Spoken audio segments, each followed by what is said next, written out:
পশ্চিমবঙ্গের এই ছোট শহরের কাছে একটি পুরনো রেল লাইন ছিল, যা তখন প্রায় পরিত্যক্ত। দিনে মাত্র একটি বা দুটি ট্রেন চলত, তাও শুধু দিনের বেলায়। রাত হলেই এই রেল লাইন যেন মৃত্যুপুরীতে পরিণত হতো। চারপাশে ঘন জঙ্গল, কাটা ঝোপ আর ভাঙা পাথরের টুকরো। রেল লাইনের পাশে কোনো বাড়িঘর নেই, শুধু অন্ধকার আর নিস্তব্ধতা। লোকমুখে শোনা যেত অনেক দুর্ঘটনা ঘটেছে। কেউ কেউ বলতো একটি তরুণী এখানে আত্মহত্যা করেছিল, আর তারপর থেকে রাতে এই পথে কেউ যেতে সাহস পায় না। স্থানীয়রা এই রেল লাইনকে ভৌতিক রেল লাইন বলে ডাকত, কারণ রাতের বেলায় এখানে অদ্ভুত সব শব্দ আর ছায়ামূর্তি দেখা যেত। এই ভয়ঙ্কর জায়গাতেই ঘটেছিল আমার আত্মীয় সুব্রতর সঙ্গে সেই লোমহর্ষক ঘটনা। আর 10 বছর আগের কথা। সুব্রত তখন কলেজে পড়ে, বয়স 20 থেকে 21 হবে। একদিন বন্ধুর বাড়ি থেকে ফিরতে ফিরতে সন্ধ্যা গড়িয়ে রাত 8টা বেজে গেল। শহর থেকে তার বাড়ি ফিরতে একটা শর্টকাট ছিল, সেই পরিত্যক্ত রেল লাইনের ওপর দিয়ে। স্থানীয়রা রাতে এই পথ এড়িয়ে চললেও সুব্রত ভাবল একটু তাড়াতাড়ি বাড়ি পৌঁছানো যাক। তাই সে রেল লাইনের ওপর দিয়ে হাঁটতে শুরু করল। রাতের অন্ধকারে চারপাশ নিস্তব্ধ, শুধু তার নিজের পায়ের শব্দ আর ঝিঝি পোকার ডাক ভেসে আসছিল। হঠাৎ তার মনে হলো পেছন থেকে আরেকজনের পায়ের শব্দ আসছে, ঠক ঠক ঠক ঠক। তার বুকের ভেতর ধড়ফড় শুরু হলো। পেছনে তাকাল, কিন্তু অন্ধকার ছাড়া কিছুই দেখা গেল না। হয়তো আমার মনের ভুল বলে নিজেকে সান্ত্বনা দিয়ে সে এগিয়ে চলল। মাঝরাতে রেল লাইনের অন্ধকার আরও গভীর হয়ে ওঠে। সুব্রত প্রায় অর্ধেক রাস্তা পার হয়ে গেছে। এমন সময় তার মনে হলো খুব কাছে থেকে এক নারীর কণ্ঠস্বর শোনা যাচ্ছে, ফিস ফিস করে কথা বলার মতো। প্রথমে সে ভেবেছিল হয়তো বাতাসে আওয়াজ হচ্ছে, কিন্তু শব্দটি বার যত স্পষ্ট হতে থাকল, তার ভয় বাড়তে থাকল।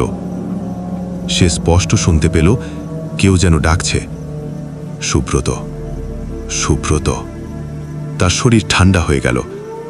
সে বুঝতে পারছিল এখানে কেউ নেই আশেপাশে।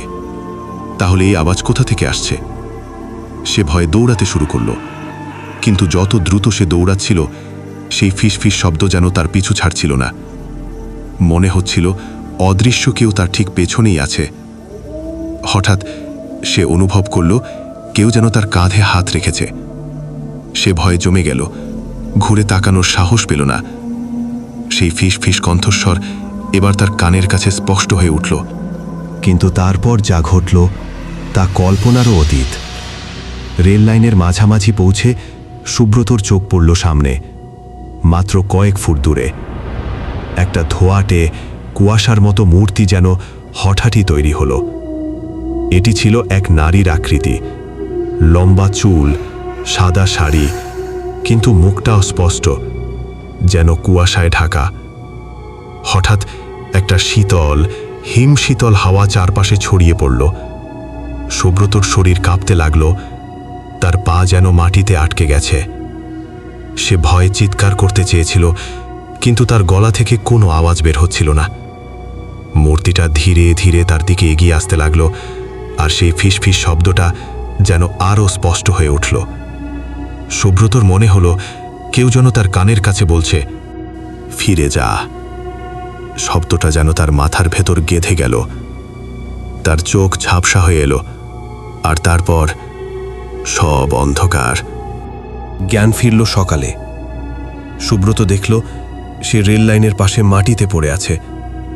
কিছু স্থানীয় লোক তাকে দেখে তুলে নিয়ে গিয়েছিল। তারা বলল, এই রেল লাইনে রাতে কেউ যায় না। অনেক আগে এখানে এক তরুণী ট্রেনের নিচে ঝাঁপ দিয়ে আত্মহত্যা করেছিল। তারপর থেকে এই রাস্তা অভিশপ্ত। রাতে যারা এখানে যায় তারা অদ্ভুত কিছু দেখে বা শোনে। তুই বেঁচে ফিরেছিস, এটাই ভাগ্য। সুব্রতর শরীরে কোনো আঘাত ছিল না, কিন্তু তার মনে সেই রাতের আতঙ্ক গেঁথে গিয়েছিল। সে শুধু জানত সেই ফিস ফিস শব্দ আর সেই ছায়ামূর্তির ভয়ঙ্কর উপস্থিতি তার জীবন থেকে কখনো মুছবে না। সেই রাতের পর থেকে সে আর কখনো রাতে বেরোয় না। এই ভৌতিক রেল লাইন এখনও স্থানীয়দের মনে আতঙ্কের প্রতীক। বিশ্বাস করা বা না করা আপনাদের ব্যাপার, কিন্তু এই গল্প শুনে মনে হয় না কিছু জায়গা রাতে না যাওয়াই ভালো?